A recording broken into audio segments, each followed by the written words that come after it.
Buenas tardes, ¿cómo estamos? A terminar este día con todas las ganas del mundo. Si tienes tu Biblia, ábrela. Marcos capítulo 4, versículo 35. Al atardecer, Jesús dijo a sus discípulos: crucemos al otro lado del lago. Así que dejaron a las multitudes y salieron con Jesús en la barca, aunque otras barcas lo siguieron. Pronto se desató una tormenta feroz y las olas violentas entraban en la barca, la cual empezó a llenarse de agua. Jesús estaba dormido en la parte posterior de la barca, con la cabeza recostada en una almohada. Los discípulos lo despertaron. «Maestro, ¿no te importa que nos ahoguemos?», gritaron. Cuando Jesús se despertó, reprendió al viento y dijo a las olas: «Silencio, cálmense». De repente el viento se detuvo y hubo una gran calma. Luego Él les preguntó: ¿por qué tienen miedo? ¿Todavía no tienen fe? Los discípulos estaban completamente aterrados.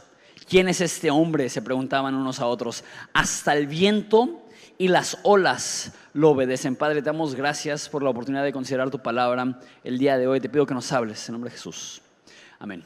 Me encanta esa historia. De hecho, ya les había dicho lo mismo acerca de otra historia, pero yo empecé a preparar esta serie hace casi un año. Y cuando estaba empezando a leer y a estudiar, esta fue una de las historias que más marqué. Y dije: ay, tengo muchas ganas de predicar esta historia.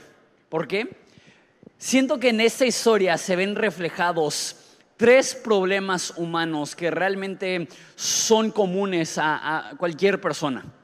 El primero es el sentir que fuiste creado para algo, sin embargo no sentir que estás creciendo o progresando o avanzando en la dirección correcta. Jesús le dijo a los discípulos: crucemos al otro lado del lago, y con lo primero que se enfrentaron fue con una tormenta, fue con dificultad, fue con retos, fue con obstáculos. Y de repente así se sientes que Dios te ha creado con un propósito, te ha dado un llamado, te ha dado deseos, te ha dado un destino. Y por más que quieres avanzar hacia eso que te apasiona, hacia eso que amas, hay trabas, hay conflictos, hay dificultad. Esta semana pasada vi por primera vez la película Coco. ¿Alguien ha visto Coco? Mendigo Pixar nos hace llorar cada vez que sacan una película. Primero Toy Story 3 y ahora esto, pero realmente es Disney desde los 80s, ¿no?, que nos hace llorar. Todavía no supero lo de Mufasa y todavía me siguen aventando más y más traumas, pero bueno. Esa película fue hecha para hacerte llorar, así de fácil. Si no lloraste en Coco, no eres humano, no tienes sentimientos. Pero, ¿sabes? Aunque el final está así, literal, los ejecutivos de Disney se reunieron y dijeron: ¿cómo podemos hacer llorar a moco suelto a todo México? Lo que más sentimiento me dio de Coco fue cómo inició. Que si no la viste te explico. Era un niño humilde que boleaba zapatos, que su único deseo y su único anhelo en la vida era tocar música, era ser músico. Y cuando estaba con su guitarra estaba vivo, estaba alegre, la vida cobraba sentido. Y su abuela, que odiaba la música, encontró su guitarra y la rompió. Esa escena para mí fue la más fuerte. Así la abuela rompiendo la guitarra y yo digo: ¡no! ¡Sus sueños! ¿No? Y a veces así se siente. Que tienes un deseo, una pasión, un anhelo, y por más que quieres avanzar, sientes que tienes todo en tu contra. Es un poco como dijo, para citar otra película, el profeta Nacho Libre. Dijo: Dios, ¿por qué me diste tantas ganas de pelear y me hiciste un guerrero tan inútil? ¿No? De repente así se siente. Me diste ganas de cambiar el mundo, me diste el deseo de hacer una diferencia. Ni siquiera puedo hacer una diferencia en mi hogar. Me dice el deseo de ser una persona íntegra, pero caigo ante las situaciones más pequeñas. Me dice un deseo de ser un buen esposo, pero me hiciste tan impaciente. Y vemos el sueño de lo macro que Dios tiene para nosotros, pero de repente, al día, lo único que alcanzamos a percibir es la oposición y la dificultad y la tormenta. Jesús les dijo: vamos al otro lado del lago, y lo primero que hubo fue resistencia. La segunda cosa que veo que es común a todo corazón humano es el sentir que Dios está ausente en los momentos difíciles. Jesús está dormido en medio de la tormenta. Y si somos brutalmente honestos, todos hemos sentido en momentos de dificultad que Dios está ausente. Hay un poema muy famoso que se llama Huellas en la arena. Si no te suena por el título, ahorita que lo describa, estoy seguro que lo vas a ubicar, porque siento que toda abuelita tiene este poema en su refri o bordado en una almohada o algo así, en un cuadro en el baño. De hecho, aquí en Horizonte tuvimos ese cuadro en el baño como 10 años, pero bueno, lo quitamos, gloria a Dios. Esta historia, este poema es de un hombre que está observando su vida y hay dos juegos de huellas en la arena representando su vida, y en los momentos alegres y bonitos las huellas de él y las huellas de Dios, pero en los momentos difíciles solamente ve las huellas de una persona. Y en ese poema él le reclama a Dios y dice: Dios, ¿por qué te fuiste? ¿Por qué no estabas en los momentos más difíciles y más dolorosos y más problemáticos? Y el final del poema es: no te dejé, más bien te estaba cargando, por eso solamente ves las huellas de una persona, no eran las tuyas, eran las mías. Y es un poco corsi, chido, real, cierto, pero un poco trillado. Pero me pone a pensar, ¿cuántas personas se sienten identificadas con eso que hizo que ese poema sea tan famoso? ¿Cuántas personas realmente se sienten identificadas con el sentirse solos espiritualmente hablando en los momentos difíciles?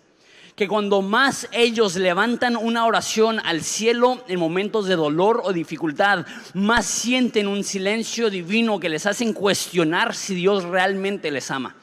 No te voy a pedir que levantes la mano, pero si tuviera que adivinar, yo diría que el 90 o 95%, si no es más que eso, de nosotros en algún momento u otro, al pasar por una tormenta, sentimos frialdad o ausencia. Y sentimos es la palabra clave, porque Dios nunca es frío, Dios nunca está ausente, pero de repente así nos sentimos.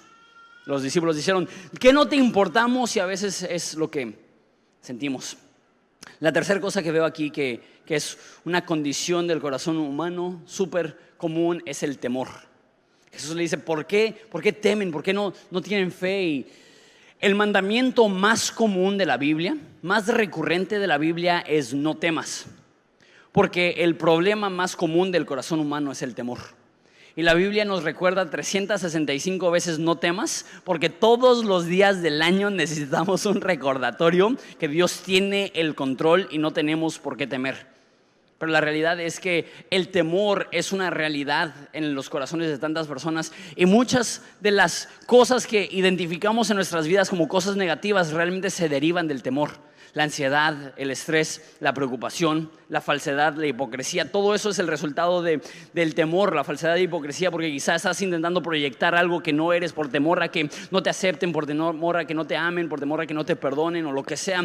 Tantas cosas de nuestra vida negativas se derivan de que el ser humano promedio porta un nivel de temor muy grande. Y creo que es un poco, va de la mano con lo que dije al principio: temor al fracaso. Temor a que Dios te ha llamado a algo, pero jamás vas a tener lo necesario para poder lograrlo. Temor a tener un sueño y que se devaste. Temor a entregarle tu corazón a alguien y que te lo rompan. Temor de invertir en un negocio y que fracase. Temor de iniciar una familia y que se rompa. El temor al fracaso es una realidad humana. Creo que la segunda cosa que vimos al principio, el temor a la soledad. Y la soledad física está brutal, está canija. Sentirte solo, sentirte que los más cercanos a ti no te conocen, no están ahí en tus momentos más difíciles, es difícil. Pero la soledad espiritual es mucho más brutal. Y quizá eso es más común en cristianos, pero creo que aún no cristianos sienten que de repente se sienten solos. No hablando físicamente, no hablando que no hay nadie a su alrededor, sino que se sienten espiritualmente solos, que Dios no está al pendiente de ellos, que Dios no les ama. Empiezan a batallar con pensamientos como: ¿y qué si Dios no existe? ¿Y qué si la vida eterna es un mito? ¿Y qué si el cielo no es real? ¿Y qué si todo lo que estoy haciendo es en vano? ¿O qué si Dios sí existe, pero es tan grande y tan ajeno a mis necesidades que ni siquiera está al pendiente de mí? Y una vez más, sé que esas palabras normalmente no las escuchas en la iglesia, pero si somos brutalmente honestos, probablemente la mayoría de nosotros hemos pasado por valles de dudas donde realmente cuestionamos si Dios existe, si Dios me ama, si Dios está ahí. Creo que hasta ahorita todos nos podemos sentir identificados con los discípulos, porque todos en algún momento u otro atravesamos tormentas de la vida. La pregunta es, ¿qué hace Jesús ante las tormentas? Dice el versículo 35, al atardecer Jesús dijo a sus discípulos, crucemos al otro lado del lago. Eso es donde es algo que Dios les ha dado una meta. Jesús no dijo, vamos a entrar a un barco. Jesús no dijo, a ver si cruzamos al otro lado. No dijo, vamos a ir al lago. Jesús específicamente les dijo, vamos a cruzar al otro lado del lago. ¿Qué es lo que está diciendo Jesús? No importa que se nos atraviese en el camino, yo les estoy dando la garantía de que vamos a llegar al otro lado. Entonces de repente sientes que Dios te ha llamado a hacer algo y empiezas a obedecer a Dios. ¿Y qué es lo que sucede? Inmediatamente se desata una tormenta. Porque de repente tenemos esa idea que si Dios está bendiciendo algo y si Dios está prosperando algo, significa que se va a dar de manera natural sin ninguna resistencia. Que si Dios está bendiciendo tu negocio, eso significa que lo vas a empezar y desde el primer día sin ningún problema te va a ir súper bien. Que si Dios va a bendecir tu matrimonio, que desde el primer día no hay conflicto, no hay dificultad, todo chido, todo tranquilo.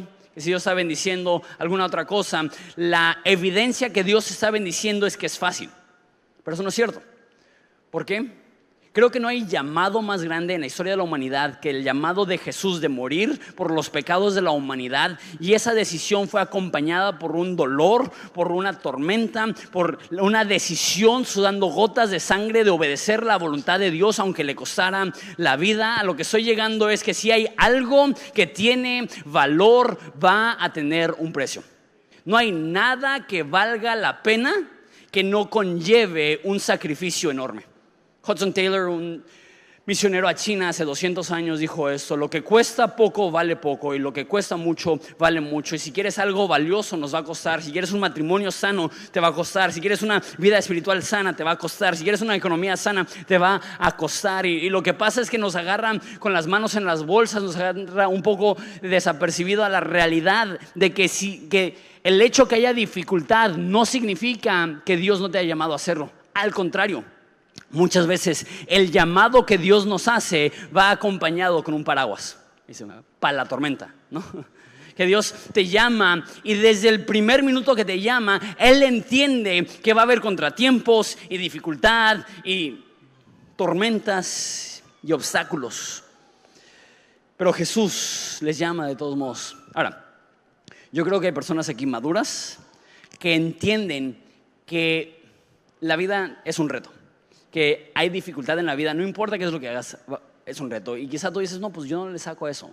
Yo entiendo que haga lo que haga, van a haber retos en mi vida, van a haber dificultades en mi vida. Y quizá hay personas aquí que su temor no es a qué tan difícil se puede poner la vida. Tu temor es sentirte que Dios no está al pendiente de tus necesidades. Sentirte que Dios te está llamando a hacer algo en tus propias fuerzas sin haberte provisto del modo y de la manera para poder hacerlo. Es lo que pasa con los discípulos. Así que, versículo 36, dejaron a las multitudes y salieron con Jesús en la barca, aunque otras barcas los siguieron. Pronto se desató una tormenta feroz y las olas entraban en la barca, la cual empezó a llenarse de agua. Jesús estaba dormido en la parte posterior de la barca, con la cabeza recostada en una almohada, y los discípulos lo despertaron. Maestro, ¿no te importa que nos ahogamos?, gritaron. Imagínate estar en una tormenta, me gusta como lo dice la NTV, feroz. Estar en una tormenta tan violenta que tú, como un pescador de toda la vida, sientes que te vas a morir. Recuerda, en ese entonces, si tú eras un pescador, es porque tus papás eran pescadores y no están en el mar abierto, están en un lago inmenso, se llama el mar de Galilea, que es lo suficientemente grande para llamarse un mar, pero no es como el Pacífico. O sea, ellos tienen toda su vida recorriendo el mismo lago, conocen bien ese lugar. ¿Qué tan terrible necesita ser la tormenta para que personas que tienen toda su vida navegando el mismo lago sienten que se están muriendo? Que el agua se está metiendo al barco, que ya están convencidos, ya hasta aquí llegamos. Y para acabarla, Jesús está dormido. Y no solamente está dormido, me encanta el detalle que incluye que estaba dormido en su almohada, que fue listo para dormirse. que llevó su almohada, su cobija, su antifaz, sus tapones de orejas, y dijo, ay, nos vemos, me voy a dormir. Y durante toda la tormenta, cuando ellos están sacando a cubetazos el agua, están volteando y Jesús ahí dormido. ¿Qué nos demuestra eso acerca de Dios? Es curioso. Dios no se estresa. Dios no se preocupa. Dios no se siente abrumado. Y de repente quisiéramos que sí. De repente quisiéramos que Jesús estuviera tan estresado como nosotros. Que al momento de nuestra desesperación, que gritamos al cielo y decimos, Dios, ¿qué vamos a hacer? Que Dios diga, no sé. Así mínimo nos sentimos que está al tanto de nuestra situación. Pero que gritemos al cielo y ¿qué vamos a hacer? Y que escuchemos ronquidos. Eso no nos gusta. Pero el hecho que Jesús está dormido no es señal de indiferencia. Es señal de una mayor visión, de una mayor perspectiva. Es una señal de superioridad, de supremacía. Él duerme no porque está desinteresado en la situación de los discípulos, sino porque Él entiende, si yo dije que vamos a cruzar y no importa qué tormenta se enfrente, no importa qué viento haya, no importa qué dificultad va a haber, si yo dije cruzamos y las circunstancias no cambian esa realidad. Si Jesús no se desespera, no es porque no esté interesado, es porque Él ya escribió el último capítulo, Él ya sabe cómo se desenvuelve la historia. ¿Y por qué estresarse si Él ya sabe cómo se va a resolver? El problema es que Jesús sabe, tú y yo no. Y ay, cómo me quisiera que Dios me regalara un poquito de la serenidad que tenía Jesús en ese momento. Porque a veces yo con la tormenta más mínima ya perdí toda la calma y toda la serenidad y toda la paz que pude haber tenido. No sé si te identificas tú con eso, pero de repente somos tan desesperados, tan preocupones, tan afanosos, tan ansiosos. Y Jesús dormido.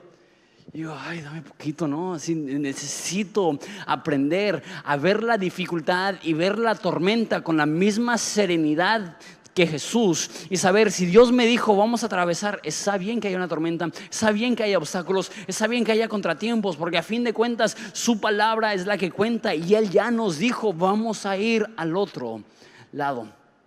Aprender a tener un poco de esa paz, un poco de esa serenidad.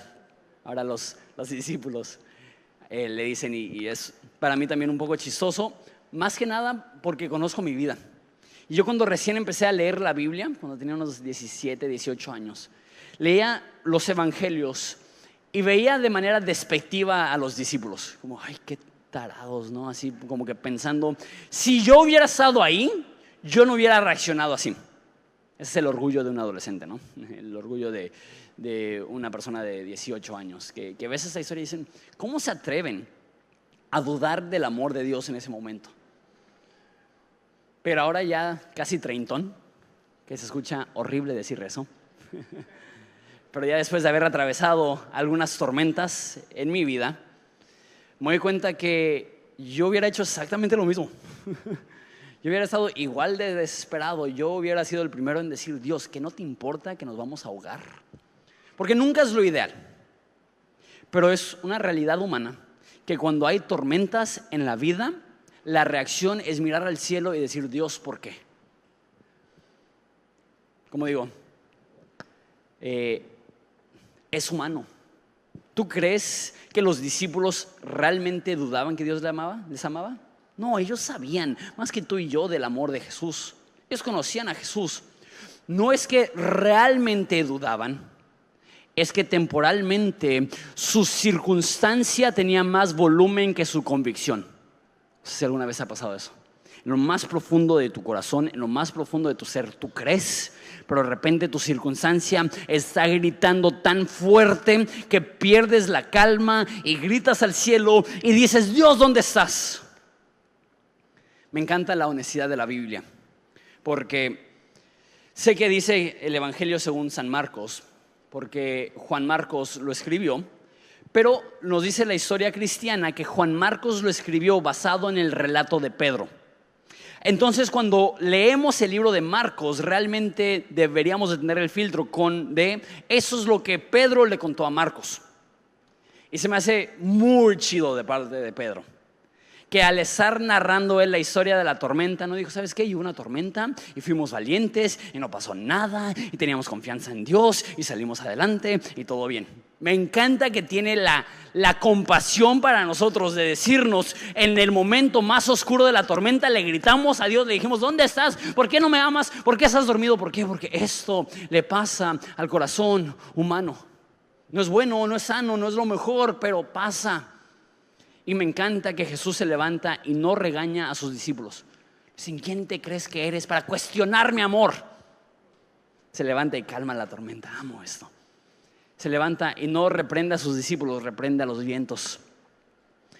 Porque quizá estás yendo a Dios en las condiciones equivocadas, lleno de duda, lleno de dolor, lleno de acusaciones.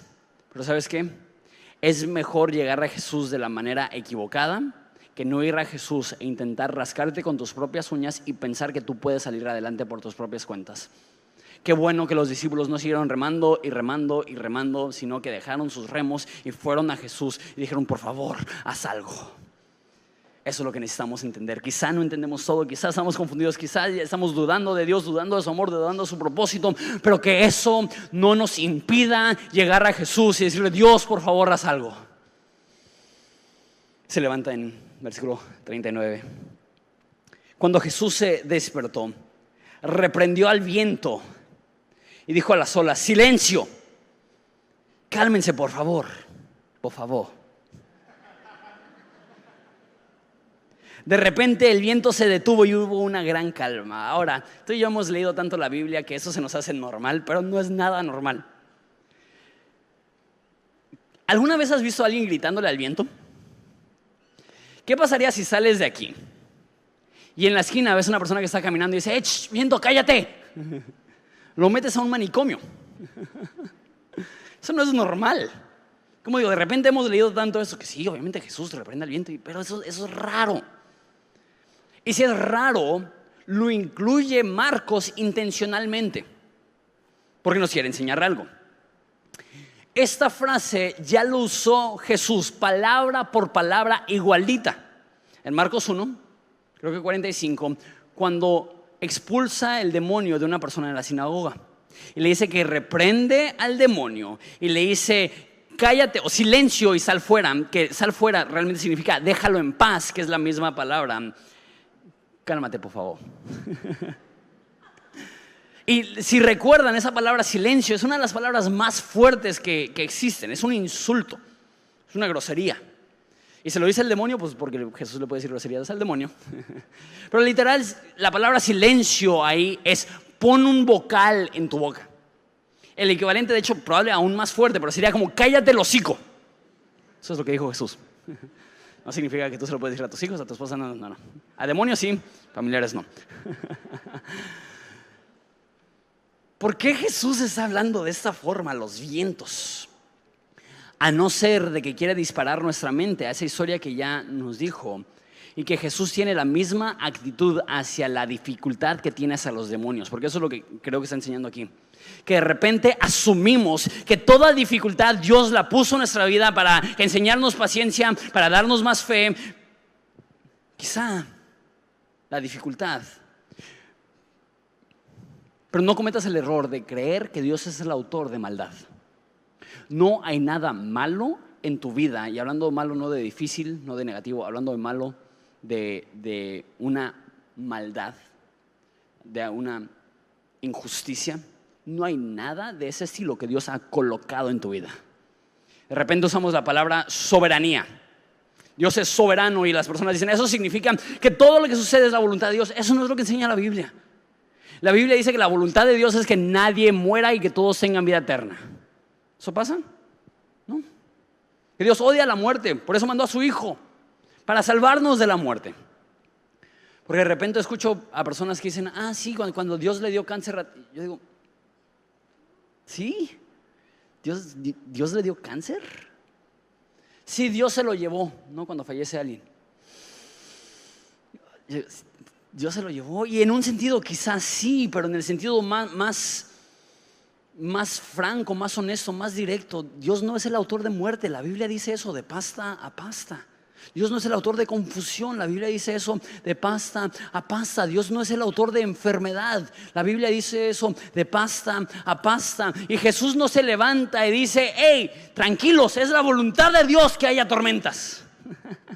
No, Él se levanta y calma los vientos, calma la tormenta, silencia los truenos. ¿Por qué? Porque es la voluntad de Dios abrir un camino de paz en medio de la dificultad. Y sé que eso es un poco difícil de entender, porque pues, si Dios es todopoderoso, entonces ¿por qué no? Y de repente nuestras mentes empiezan a confundir. Nada más entiende eso: si hay algo malo en tu vida, Dios no lo puso ahí. Y saben, Dios no te lo quite. Pablo dice que fue bofeteado por un mensajero de Satanás. No dice que Dios me hizo esto. Y la respuesta de Dios es: bástate de mi gracia, porque mi poder se perfecciona en tu debilidad. Entonces, si hay algo malo en tu vida, Dios no lo puso ahí, pero Dios lo puede usar. Es como José, lo vimos hace unos meses cuando estábamos en Génesis, que vio a sus hermanos y le dijo: lo que ustedes se propusieron para mal, Dios lo usó para bien y la salvación de muchas personas. Dice Pablo que todas las cosas ayudan a bien a aquellos que aman a Dios. ¿Qué significa esto? Todo lo malo de tu vida no fue enviado por Dios, pero no se ha salido del control de Dios, y Dios puede darle vuelta a la situación para que una situación que era originalmente adversa sea una situación de bendición y de claridad y de propósito. Y a fin de cuentas Él se luce y calma la tormenta, y los discípulos dicen: ¿quién es este que aún los vientos y las olas le obedecen?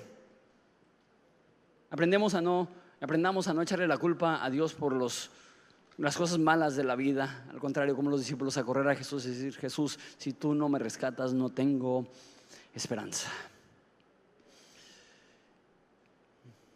Y le dicen: ¿no te importa que nos ahoguemos? Y Él se levanta y reprende las olas, reprende el viento y voltea. Y versículo 40, y con eso termino, se puede ir pasando la banda.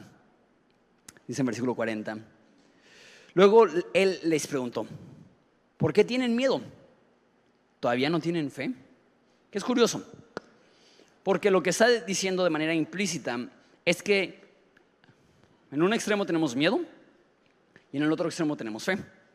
Y cuanta más fe ejercemos, más superamos el temor y el miedo. Ahora, creo que en las primeras reuniones no fue súper claro de eso. No significa que si eres una persona de fe que jamás vas a tener miedo. Reitero, por eso dice la Biblia tanto: no temas, porque es un problema recurrente. Sin embargo, cuanta más fe tienes, menos vas a ser un esclavo del temor, menos vas a ser controlado por el temor, más vas a aprender a superar las situaciones difíciles y adversas de la vida. La fe y la valentía son hermanos gemelos que crecen a la par, y cuanta más fe tienes, más valor tienes, y más valor del de verdad, ¿no? Porque eso lo leí acerca de un general revolucionario del ejército mexicano. Está chistoso, que dijo, hablando de los enemigos, que si son muchos, huimos. Si son pocos, nos escondemos. Y si no es nadie, adelante mis valientes, que para morir nacimos, ¿no? Que a veces es la valentía que experimentamos, que siempre y cuando no haya un desconocido, siempre y cuando no haya inseguridad, siempre y cuando no haya tormenta, adelante mis valientes, que para esto nacimos. Pero eso no es valentía.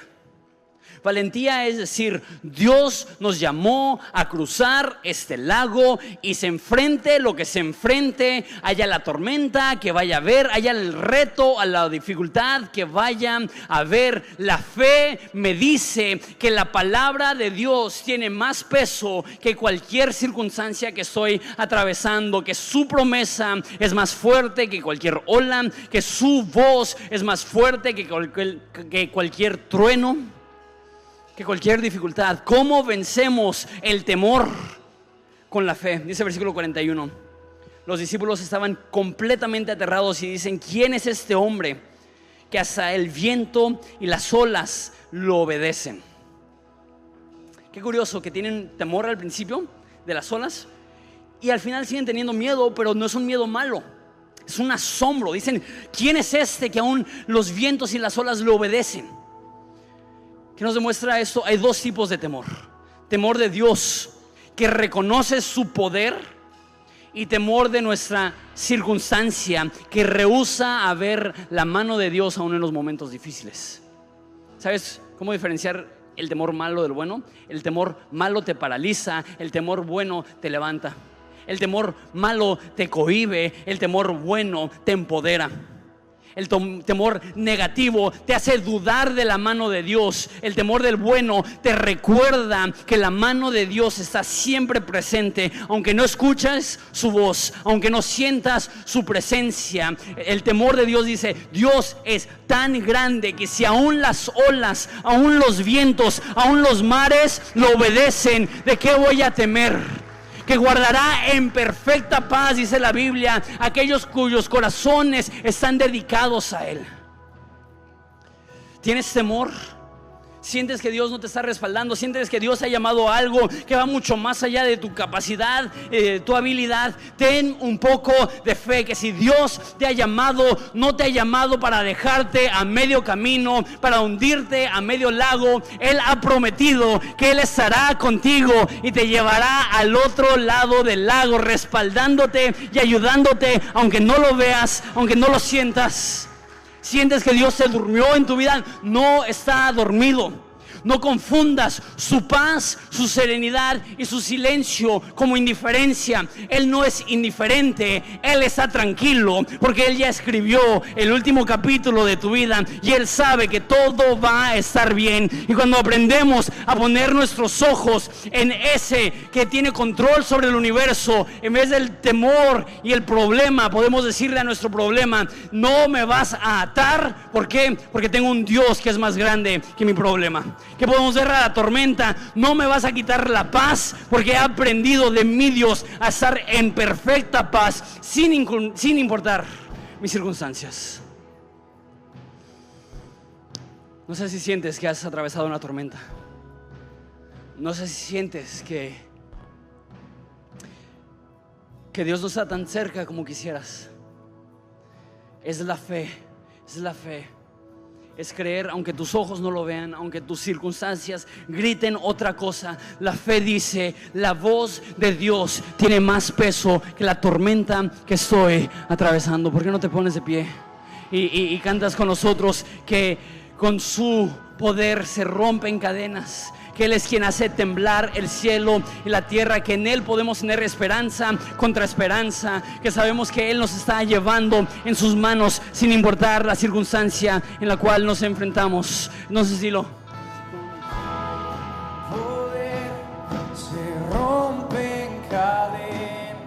No sé cuánto tiempo tienes en la iglesia o leyendo la Biblia, pero quizá no notaste algo que para los lectores originales de esa historia hubiera sido muy obvio. Y eso es que esa historia es casi una repetición de la historia de otro profeta. Que había un profeta llamado Jonás, que él también entró en un barco, que él también atravesó una tormenta, que la tripulación de ese barco también temía por su vida, que los dos estaban dormidos y que hubo una calma sobrenatural de la tormenta. Pero cuando Jonás lo hizo, él dijo esto: cuando yo muera, entonces habrá calma, entonces habrá paz. Me pregunto si Marcos no está hilando las dos historias para decirnos que la forma que Jesús decide traer paz a nuestra circunstancia, paz a nuestra tormenta, es que Él murió por nosotros. Y al morir, Él exclama: pagado por completo, la deuda ha sido cancelada. Y la única forma que podemos tener paz real, la única forma que Dios puede reprender y callar a nuestro enemigo verdadero, de Satanás, la ira de Dios, el pecado, la esclavitud espiritual, es que Él murió y de una vez y por todas silencia la voz del enemigo, reprende la voz del enemigo y trae paz. La Biblia dice que el precio de nuestra paz fue sobre Él y por sus llagas hemos sido sanados. Y si Dios puede calmar la tormenta de tu vida, es porque Él ya murió por ti para pagar para ti el precio de nuestra paz. Y ahora tú puedes ver cualquier tormenta y decir: yo sé que la atravesaré porque tengo un Dios que ya pasó la peor tormenta, ya pasó el peor desánimo, ya pasó el peor momento y Él sobrevivió y sé que Él me llevará. Entonces vamos a decirlo otra vez, que su poder es lo que rompe cadenas, que su poder es lo que abre el cielo y la tierra. Santo es tu